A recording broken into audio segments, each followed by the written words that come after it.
Hello and welcome back to your own YouTube channel, H for Hindi 1-1. Translation and sentence improvement. ये एक तीर से दो निशाने वाला काम करता है और शायद यही वजह है कि मेरे चैनल पर सबसे ज्यादा देखे जाने वाले वीडियोस खासतौर पे पिछले 2 हफ्ते में यही हैं।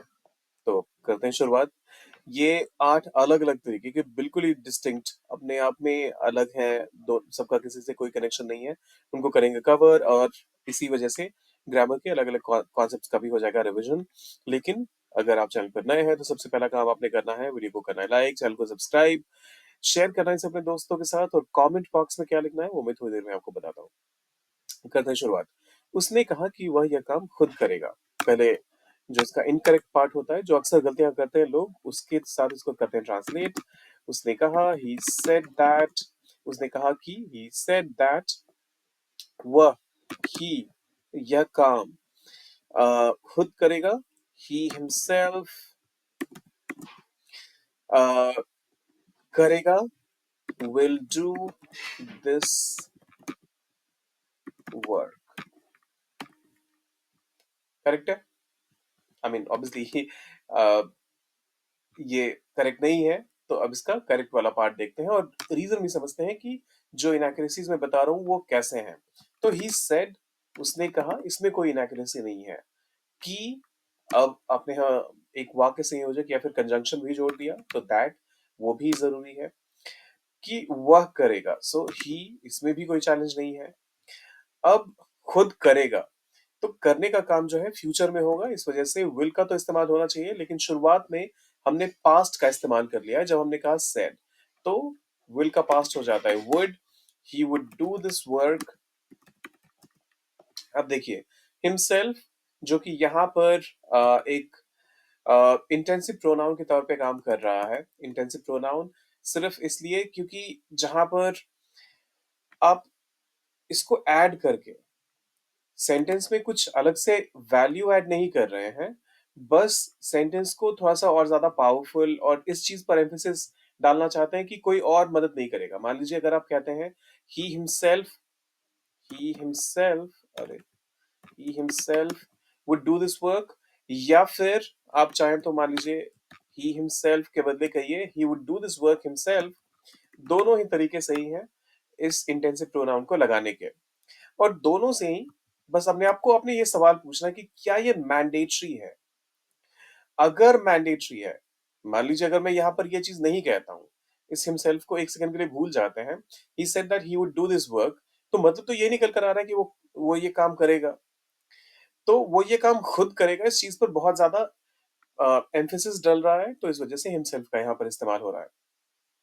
यही चीज एक और सेक्शन है जहां पर कि मैंडेटरी हो जाती है। मान लीजिए अगर मैं कहता हूं कि शी हर्ट, उसने चोट पहुंचाई। ये पास्ट की बात हो रही है। उसने चोट पहुंचाई, ऐसा लग रहा है। लेकिन जब तक, इस केस में जब तक आप खुद से नहीं कहेंगे कि उसने खुद को चोट पहुंचाई, सो शी हर्ट हरसेल्फ, उसने खुद को चोट पहुंचाई, ये कहने के लिए आपको हरसेल्फ का इस्तेमाल करना पड़ेगा। यहाँ पर आपका मीनिंग डिस्टॉर्ट हो जाएगा अगर आपने हरसेल्फ का इस्तेमाल नहीं किया, और इसी वजह से इसको रिफ्लेक्सिव प्रोनाउन कहते हैं।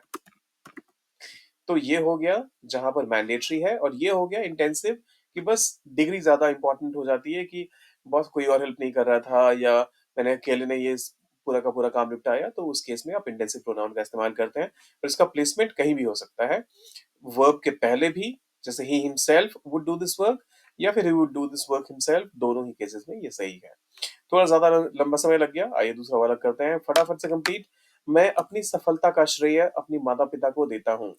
मैं देता हूँ श्रेय, आई गिव क्रेडिट।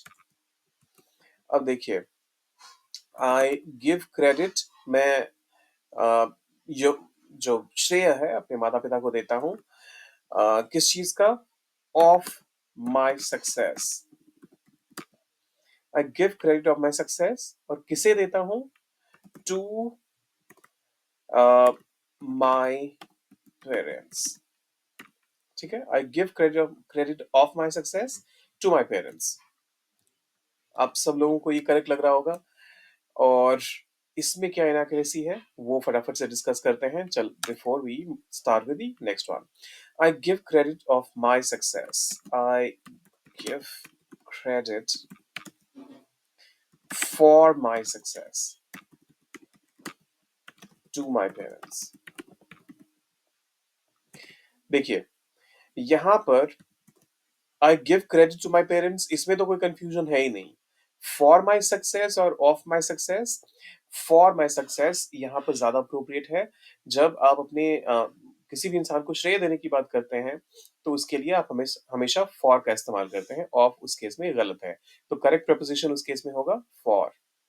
उसने मुझसे पूछा कि क्या मैं उसके साथ जा सकता हूँ। उसने मुझसे पूछा, ही आस्क्ड मी, क्या कि दैट, क्या मैं उसके साथ जा सकता हूँ, can I go with him, full stop. ठीक है, he asked me that can I go with him, ये हो गया हमारा इनकरेक्ट वाला पार्ट।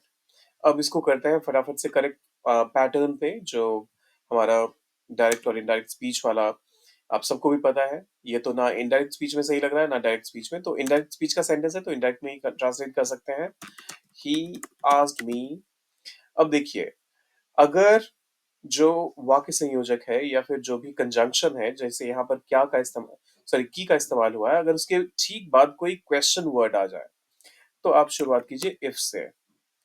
तो इफ मैं जा सकता हूं, इफ आई, और क्योंकि पास्ट की बात अब हो गई है, शुरुआत तो पास्ट से हो गई, तो इस वजह से आप पास्ट में ही चलेंगे। इफ आई कुड, जा सकता हूं, गो उसके साथ, with him, he asked me if I could go with him, ये हुआ हमारा करेक्ट वर्जन। अब अगर आप सेंटेंस में ढूंढना शुरू करेंगे कि अगर कहाँ है, या फिर अ, इस सेंटेंस में दैट कहाँ गया, की का इंग्लिश कहाँ गया, तो नहीं मिलेगा आपको। वो इसलिए क्योंकि दोनों ही सब्जेक्ट्स, दोनों ही लैंग्वेजेस का नेचर बिल्कुल डिफरेंट है, and you can not expect each other to be a replica of it. I mean, both the languages are absolutely distinct, और दोनों का नेचर इतना ज्यादा डिफरेंट है। हम सिर्फ रेफरेंस के लिए कुछ चीजें समझ सकते हैं, लेकिन कहीं ना कहीं एक जगह पर जाकर आपको भी इंग्लिश का जो नेचर है उसको समझना पड़ेगा, for you to be able to better speak, I mean to speak better English और राइट बेटर इंग्लिश। वो अपनी योजना के बारे में विस्तार से बता रहा था। वह बता रहा था, ही वॉज टेलिंग और शेयरिंग, बताने के लिए आप टेलिंग या फिर शेयरिंग दोनों ही कह सकते हैं। अ, योजना के बारे में, अबाउट हिज प्लान, विस्तार से, in details. He was telling about his plan in details। Correct है। देखिए, जहां तक, अगर आप इस चीज को ध्यान से देखेंगे तो बहुत ज्यादा आपको मिस्टेक इसमें कुछ लगेगा नहीं, लेकिन विस्तार से बताने के लिए आप एक्सप्लेन का इस्तेमाल करेंगे तो वो ज्यादा बेहतर लगेगा। टॉक और एक्सप्लेन में यही फर्क है। आप किसी को जब एक्सप्लेन करते हैं किसी चीज के बारे में, तो आप ज्यादा लंबा समय लेते हैं और ज्यादा डिटेल में बताते हैं। टॉक का मतलब हुआ एक नॉर्मल कॉन्वर्सेशन, एक्सप्लेनेशन जब आप देते हैं तो एक लेंदी कॉन्वर्सेशन की बात होती है। सो ही, और ऑब्वियसली ही वाज एक्सप्लेन तो नहीं होगा, ही was explaining.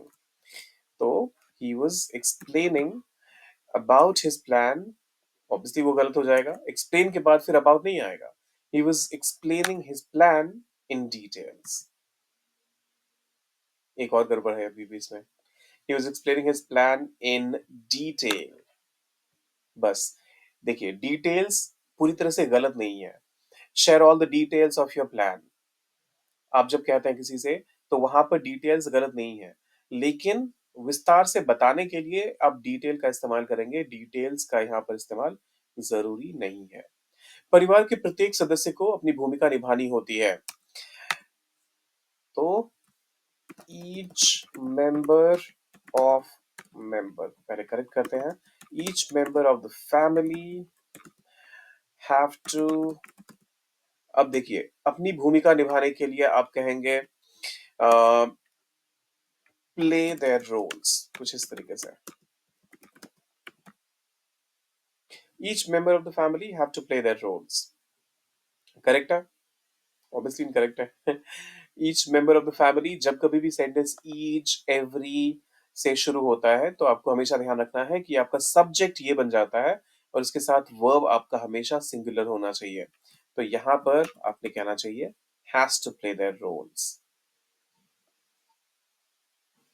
Each member of the family has to play their roles.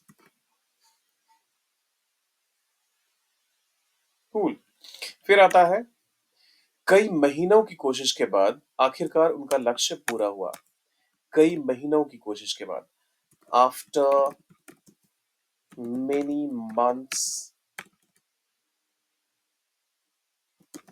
of efforts, कई महीनों की कोशिश, after many months of effort.